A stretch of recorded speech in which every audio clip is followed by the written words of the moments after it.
Hello friends, art with Deepak Shastri চ্যানেলে দীপক শাস্ত্রী আবারও আপনাদের সামনে, আপনাদের কাছে, আপনাদের পাশে ছোট্ট গল্প নিয়ে চলে এসে, গল্প হলো সত্যি। আপনারা আমার সাথে গল্প করতে পারেন কমেন্ট বক্সে লিখে লিখে যে কি সমস্যা আপনার। আপনারা সাবস্ক্রাইব করলে কি হবে, আমার প্রত্যেকটা অনুষ্ঠান আপনার কাছে সবার আগে চলে যাবে। আপনিও শেয়ার করে কাউকে সুযোগ করে দিন এই সব জিনিসগুলো জানার বা বোঝার বা করার। আজকে যে রাশি নিয়ে বলবো সেই রাশি খুবই ভালো আপনাদের জন্য, এবং ভালো মানে খুবই ভালো রেজাল্ট রাখছে আপনাদের জন্য, সেটা হচ্ছে মীন রাশি।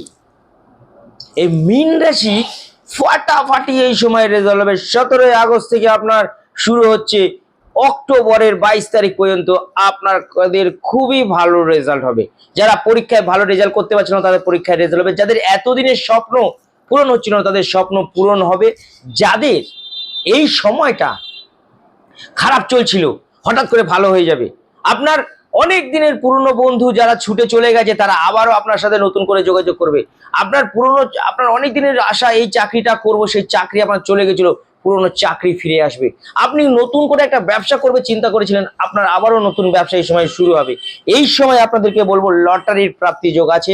হঠাৎ করে লটারির প্রাপ্তি যোগ হতে পারে। হ্যাঁ, সবার মীন রাশি কিন্তু লটারির প্রাপ্তি যোগ না হতে পারে, বা দেখতে হবে তার লগ্ন কি আছে, কিন্তু বেশিরভাগ মীন রাশির এই সময়টা খুব ভালো। তবে মীন রাশির একটা কথা বলবো, এই সময় আপনাদের সব থেকে ভালো হবে মাছকে কোনো খাবার যদি আপনারা খাওয়াতে পারেন, আপনাদের মীন রাশির ফাটাফাটি রেজাল্ট হবে এই সময়ে।